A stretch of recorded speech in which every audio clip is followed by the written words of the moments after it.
ਇੰਦਰ ਵੀਰ ਅੱਜ ਕਹਿ ਰਿਹਾ ਸੀ ਕਿ ਜਦੋਂ ਕਿਸੇ ਬਹਿਸ ਦੇ ਵਿੱਚ ਮਨ ਪਿਆ ਹੁੰਦਾ ਹੈ, ਆਪਣੀ ਗੱਲ ਸਿੱਧ ਕਰ ਰਿਹਾ ਹੁੰਦਾ ਹੈ, ਉਦੋਂ ਨਹੀਂ ਪਤਾ ਲੱਗਦਾ। ਕੁਛ ਚਿਰ ਬਾਅਦ ਫਿਰ ਤੁਹਾਡੇ ਉਪਦੇਸ਼ ਖਿਆਲ ਵਿੱਚ ਆਉਂਦੇ ਹਨ ਵੀ ਉੱਥੇ ਮੈਂ ਸਿੱਧ ਕਰ ਰਿਹਾ ਸੀ ਆਪਣੇ ਆਪ ਨੂੰ ਵੀ ਮੈਂ ਠੀਕ ਹਾਂ।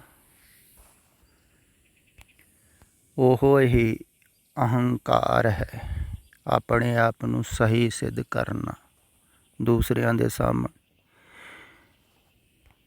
ਅਤੇ ਮੈਂ ਉਹਨਾਂ ਨੂੰ ਸਮਝਾ ਰਿਹਾ ਸੀ ਵੀ ਆਦਮੀ ਨੂੰ ਪਤਾ ਕਿਉਂ ਨਹੀਂ ਲੱਗਦਾ ਹੈ ਉਸ ਸਮੇਂ,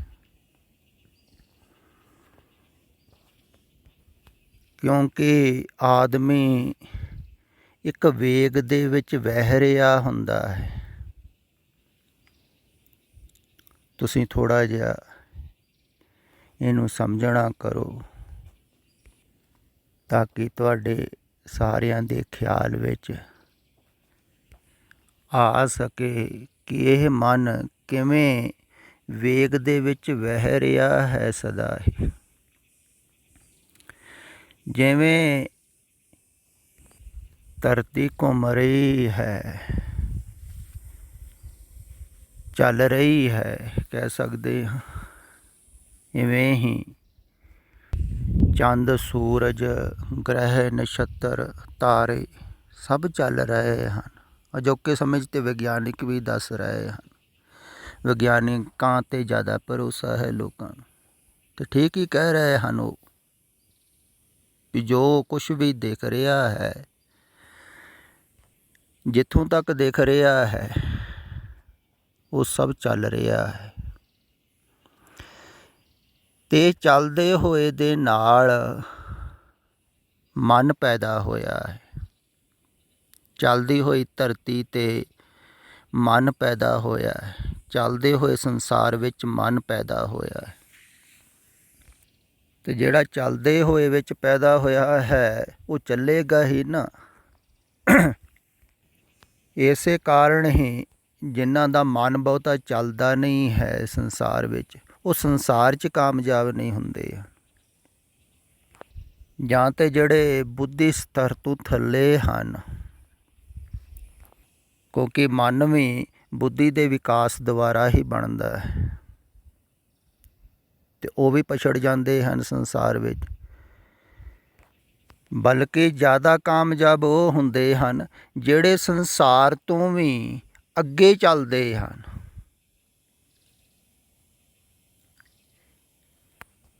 ਜਿੰਨਾ ਕੋਈ ਸਮੇਂ ਤੋਂ ਅੱਗੇ ਚੱਲਦਾ ਹੈ, ਅੱਗੇ ਦੀ ਸੋਚਦਾ ਹੈ, ਉਹੋ ਹੀ ਕਾਮਯਾਬ ਹੁੰਦਾ ਹੈ ਨਾ। ਤੁਸੀਂ ਵੀ ਅਕਸਰ ਕਹਿੰਦੇ ਹੋ ਨਾ ਬੱਚਿਆਂ ਨੂੰ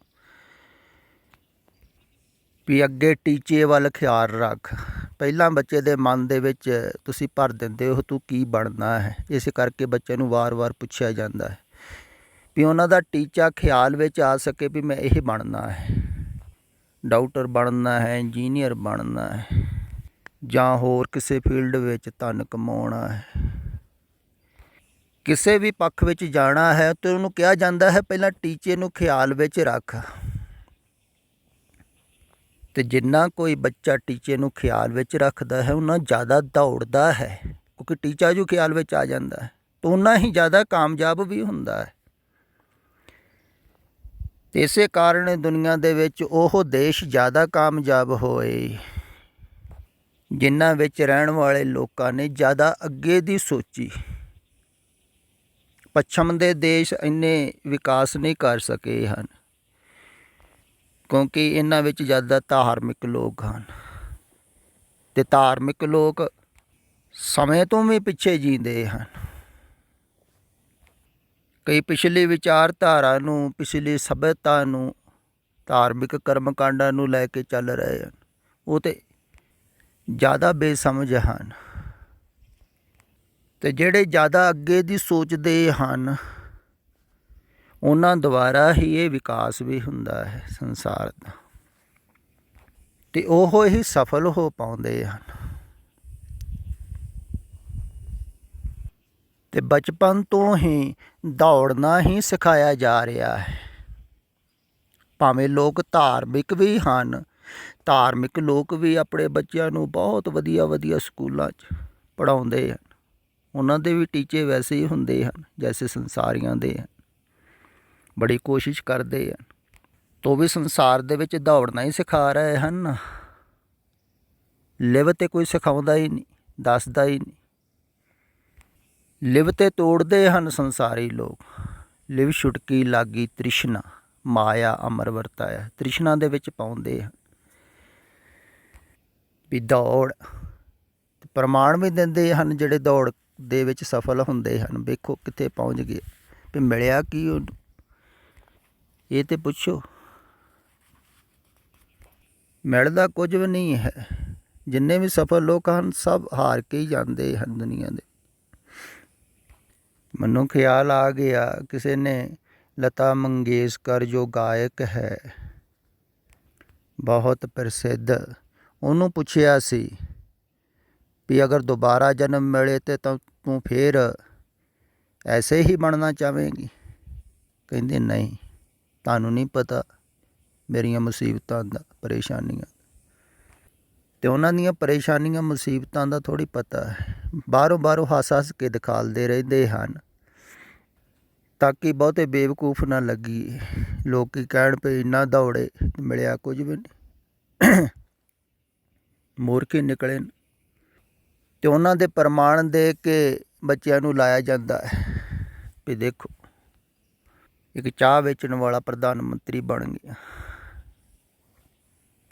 ਤੁਸੀਂ ਵੀ ਕੋਸ਼ਿਸ਼ ਕਰੋ। ਅਤੇ ਦੌੜਾਇਆ ਜਾਂਦਾ ਹੈ। ਅਤੇ ਜਿੰਨਾ ਕੋਈ ਜ਼ਿਆਦਾ ਦੌੜਦਾ ਹੈ ਵਿਚਾਰ ਕਰਕੇ, ਓਨਾ ਹੀ ਉਹ ਸੰਸਾਰ ਵਿੱਚ ਸਫਲ ਹੁੰਦਾ ਹੈ। ਅਤੇ ਧੀਰੇ ਧੀਰੇ ਦੌੜਦੇ ਵਿਚਾਰ ਕਰਦੇ ਇਹ ਵਿਚਾਰ ਲਗਾਤਾਰ ਹੀ ਚੱਲਦੇ ਰਹਿੰਦੇ ਹਨ ਅਤੇ ਇਹਨਾਂ ਦੀ ਆਦਤ ਬਣ ਜਾਂਦੀ ਹੈ। ਫਿਰ ਜਦੋਂ ਵੀ ਆਦਮੀ ਸੌਂ ਕੇ ਉੱਠਦਾ ਹੈ ਉਸੇ ਵੇਲੇ ਇਹ ਵਿਚਾਰ ਚੱਲ ਪੈਂਦੇ ਹਨ।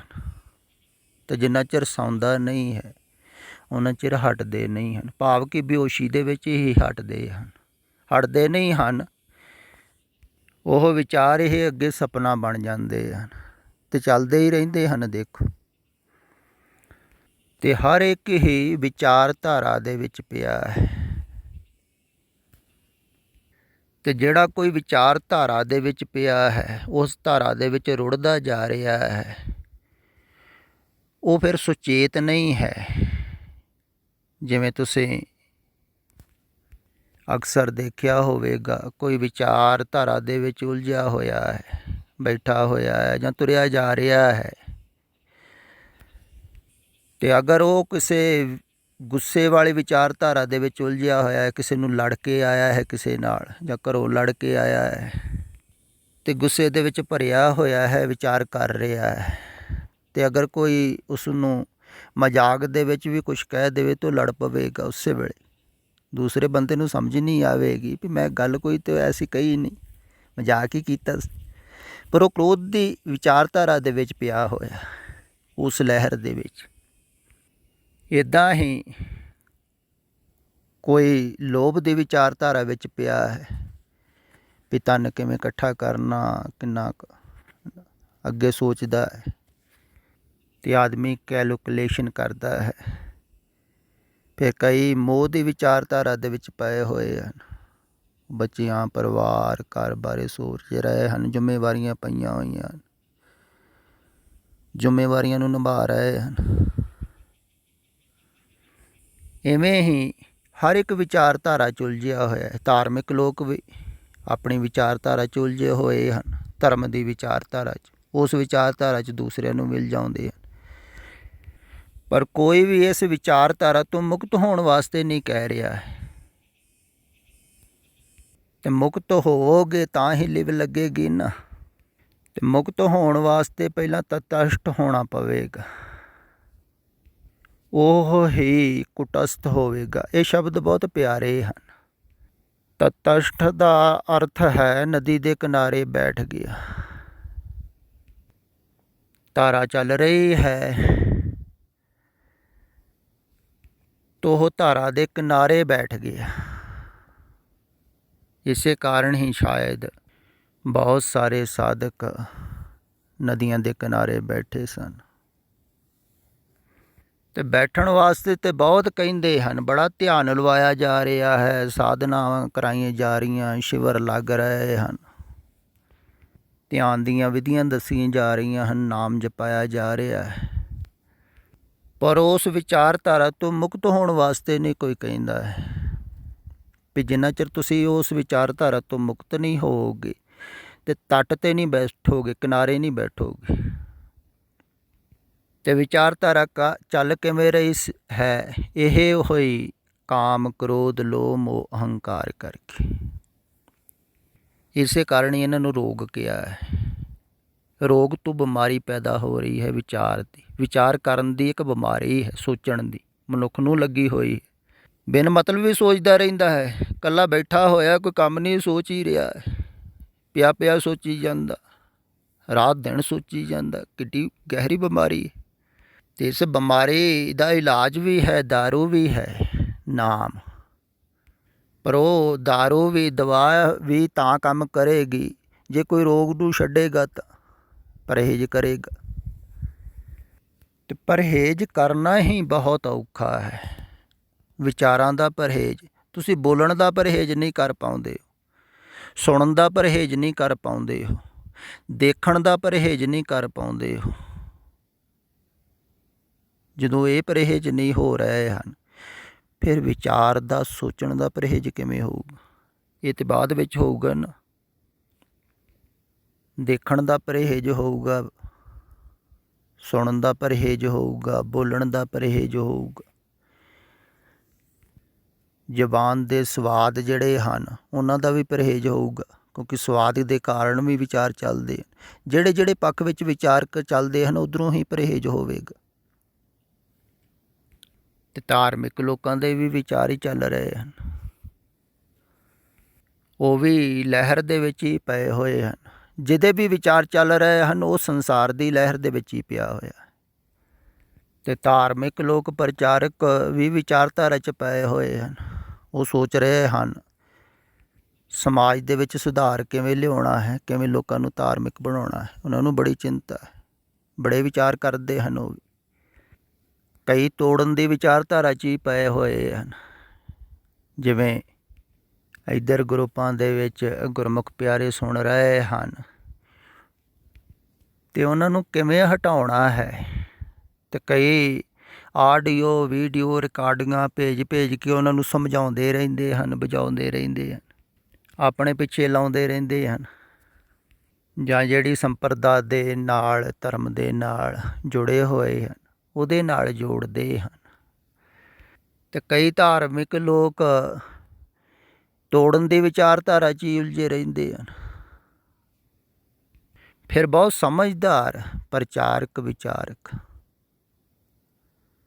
ਦੇਖੋ। ਅਤੇ ਇਹ ਨਾ ਸਮਝੋ ਵੀ ਇਹ ਹੁਣ ਹੋ ਰਿਹਾ ਹੈ ਤੋੜਨ ਵਾਲਾ ਕੰਮ, ਇਹ ਸਦੀਆਂ ਤੋਂ ਹੋ ਰਿਹਾ ਹੈ। ਬਾਬੇ ਨਾਨਕ ਦੇ ਨਾਲ ਹੁਣ ਜਿਹੜੇ ਹਿੰਦੂ ਜੁੜਦੇ ਹੋਣਗੇ ਪਹਿਲੇ ਅਤੇ ਦੂਸਰੇ ਉਹਨਾਂ ਨੂੰ ਮੋੜਦੇ ਹੀ ਹੋਣਗੇ ਨਾ। ਅਤੇ ਵੇਦਾਂ ਦਾ, ਸ਼ਾਸਤਰਾਂ ਦੇ ਪ੍ਰਮਾਣ ਦੇ ਕੇ ਹੁਣ ਕਹਿੰਦੇ ਹੋਣਗੇ ਵੀ ਆਪਣਾ ਪੁਰਾਤਨ ਧਰਮ, ਸਨਾਤਨ ਧਰਮ ਛੱਡ ਕੇ ਕਿੱਧਰ ਚੱਲੇ ਆ। ਇੰਨੇ ਰਿਸ਼ੀ ਮੁਨੀ ਗਲਤ ਸਨ, ਇਹ ਅੱਜ ਵਾਲੇ ਬਾਬੇ ਠੀਕ ਹੋ ਗਏ। ਤਾਂ ਉਹ ਆਪਣੀ ਤਰਕ ਦੇ ਵਿੱਚ ਉਲਝੇ ਹੋਏ ਹਨ। ਪਰ ਜਿਹਨੂੰ ਪਰਮਾਤਮਾ ਨੇ ਇਸ ਦੌੜ ਤੋਂ ਬਾਹਰ ਕੱਢਣਾ ਹੈ ਨਾ, ਉਹ ਨਿਕਲ ਰਿਹਾ ਹੈ, ਤਾਂ ਉਹਨੇ ਨਿਕਲ ਹੀ ਜਾਣਾ ਹੈ। ਅਤੇ ਸੰਸਾਰ ਦੀ ਦੌੜ 'ਚੋਂ ਬਾਹਰ ਨਿਕਲਣਾ ਬਹੁਤ ਕਠਿਨ ਹੈ, ਕਿਉਂਕਿ ਜਿਹੜੇ ਸੰਗੀ ਸਾਥੀ ਹਨ, ਦੌੜ ਰਹੇ ਹਨ ਸਦੀਆਂ ਤੋਂ ਨਾਲ, ਉਹ ਤੁਹਾਨੂੰ ਬੈਠਣ ਨਹੀਂ ਦੇਣਗੇ। ਉਹ ਬਾਂਹ ਫੜ ਕੇ ਨਾਲ ਹੀ ਤੋਰ ਲੈਣਗੇ ਵੀ ਚੱਲ, ਜਿਹੜੀ ਵਿਚਾਰਧਾਰਾ ਅਸੀਂ ਪਏ ਹੋਏ ਹਾਂ ਉਸੇ ਵਿਚਾਰਧਾਰਾ 'ਚ ਲੱਗ। ਅਤੇ ਆਪਣੇ ਆਪ ਇਸ ਵਿਚਾਰਧਾਰਾ ਤੋਂ ਮੁਕਤ ਹੋਣਾ ਬਹੁਤ ਔਖਾ ਹੈ। ਦੇਖੋ ਤੁਸੀਂ, ਛੋਟੇ ਛੋਟੇ ਔਗਣ ਹਨ, ਤੁਹਾਨੂੰ ਪਤਾ ਵੀ ਹੈ, ਆਦਤਾਂ ਹਨ ਕਹਿ ਲਈਏ, ਉਹ ਹੀ ਨਹੀਂ ਛੁੱਟਦੀਆਂ ਹਨ ਤੁਹਾਡੇ ਕੋਲ। ਅਤੇ ਇਹ ਵਿਚਾਰਧਾਰਾ ਕਿਵੇਂ ਛੁੱਟੇਗੀ? ਇਹ ਨਦੀ ਦੇ ਵਿੱਚੋਂ ਕਿਵੇਂ ਬਾਹਰ ਨਿਕਲੋਗੇ? ਤੇ ਸੰਸਾਰ ਨੂੰ ਵੀ ਇੱਕ ਨਦੀ ਕਿਹਾ ਹੈ। ਨਦੀ ਤਰੰਦੜੀ ਮੈਂਡਾ ਖੋਜ ਨਾ ਖੁੰਬੈ, ਮੰਝ ਮੁਹੱਬਤ ਤੇਰੀ। ਮੁਹੱਬਤ ਜਿਹਦੀ ਮੰਝ ਬਣ ਗਈ, ਪ੍ਰੇਮ ਮਲਾ ਬਣ ਗਿਆ ਜਿਹਦਾ, ਉਹ ਫਿਰ ਇਸ ਨਦੀ ਤੋਂ ਬਾਹਰ ਨਿਕਲਦਾ ਹੈ, ਕਿਉਂਕਿ ਉਹਦੀ ਵਿਚਾਰਧਾਰਾ ਨੂੰ ਪ੍ਰੇਮ ਦੁਆਰਾ ਹੀ ਤੋੜਿਆ ਜਾ ਸਕਦਾ ਹੈ। ਜਿਵੇਂ ਤੁਸੀਂ ਕੁਛ ਚਾਹੁੰਦੇ ਹੋ, ਉਸ ਚਾਹਤ ਨੂੰ ਛੁਡਾਇਆ ਨਹੀਂ ਜਾ ਸਕਦਾ ਹੈ। ਕੋਈ ਵੀ ਨਹੀਂ ਛੁਡਾ ਪਾਉਂਦਾ, ਨਾ ਤੁਹਾਡਾ ਘਰ ਦਾ, ਨਾ ਪਰਿਵਾਰ ਦਾ। ਬੱਚਿਆਂ ਦੀ ਚਾਹਤ ਨੂੰ ਮਾਤਾ ਪਿਤਾ ਨਹੀਂ ਛੁਡਾ ਪਾਉਂਦੇ ਹਨ। ਅਗਰ ਉਹ ਕੁਛ ਚਾਹ ਲੈਣ, ਉਹ ਕਹਿੰਦੇ ਹਨ ਸਾਡੀ ਚਾਹ ਹੈ, ਸਾਡੀ ਮਰਜ਼ੀ ਹੈ, ਅਸੀਂ ਕੁਛ ਕਰਨਾ ਚਾਹੁੰਦੇ ਹਾਂ, ਤੁਸੀਂ ਕਿਉਂ ਰੋਕਦੇ ਹੋ। ਅਤੇ ਮਨ ਦੀ ਚਾਹ ਨੂੰ ਦੂਸਰਾ ਨਹੀਂ ਕੋਈ ਛੁਡਾ ਪਾਉਂਦਾ, ਪਰ ਗੁਰੂ ਛੁਡਾ ਦਿੰਦਾ ਹੈ, ਕਿਉਂਕਿ ਉਹ ਤੱਟ 'ਤੇ ਬੈਠਾ ਹੋਇਆ। ਜਿਹੜਾ ਤੱਟ 'ਤੇ ਹੀ ਬੈਠਾ ਰਹੇ ਉਹ ਕੁਟਸਥ ਹੋ ਜਾਂਦਾ ਹੈ, ਟਿਕ ਜਾਂਦਾ ਹੈ। ਟਿਕਿਆ ਹੋਇਆ ਹੈ ਦੂਸਰੇ ਨੂੰ ਟਿਕਾ ਸਕਦਾ ਹੈ, ਅਤੇ ਜਿਹੜਾ ਬਹਿ ਰਿਹਾ ਹੈ ਉਹ ਬਹਾ ਹੀ ਸਕਦਾ ਹੈ। ਸੰਸਾਰ ਬਹਿ ਰਿਹਾ ਹੈ, ਪਰਮਾਤਮਾ ਟਿਕਿਆ ਹੋਇਆ ਹੈ। ਅਤੇ ਵਿਚਾਰ ਦੇ ਤਲ 'ਤੇ ਬਹਿਣਾ ਹੈ, ਨਿਰਵਿਚਾਰ ਹੋਣਾ, ਟਿਕਣਾ ਹੈ। ਤਦੇ ਕਿਹਾ ਹੈ ਨਾ, ਥਿਰ ਕਰ ਬੈਸੋ ਹਰ ਜਨ ਪਿਆਰੀ, ਸਤਿਗੁਰ ਤੁਮਰੇ ਕਾਜ ਸਵਾਰ। ਜਿਨ੍ਹਾਂ ਨੂੰ ਵਿਸ਼ਵਾਸ ਹੈ, ਸ਼ਰਧਾ ਹੈ, ਭਾਵਨਾ ਹੈ, ਉਹ ਥਿਰ ਬੈਠ ਜਾਂਦੇ ਹਨ ਵੀ ਸਾਨੂੰ ਲੋੜ ਨਹੀਂ ਹੈ ਆਪਣੇ ਕਾਰਜਾਂ ਦੀ ਚਿੰਤਾ ਕਰਨ ਦੀ। ਹੁਣ ਉਹ ਹੀ ਸਵਾਰੇਗਾ ਜਿਹਦੇ ਸਹਾਰੇ ਅਸੀਂ ਬੈਠੇ ਹਾਂ, ਅਤੇ ਉਹ ਹੀ ਸਵਾਰ ਵੀ ਰਿਹਾ ਹੈ ਜਿਹਦੇ ਸਹਾਰੇ ਤੁਸੀਂ ਚੱਲ ਰਹੇ ਹੋ, ਪਰ ਚੱਲ ਚੱਲ ਕੇ ਫਸ ਰਹੇ ਹੋ।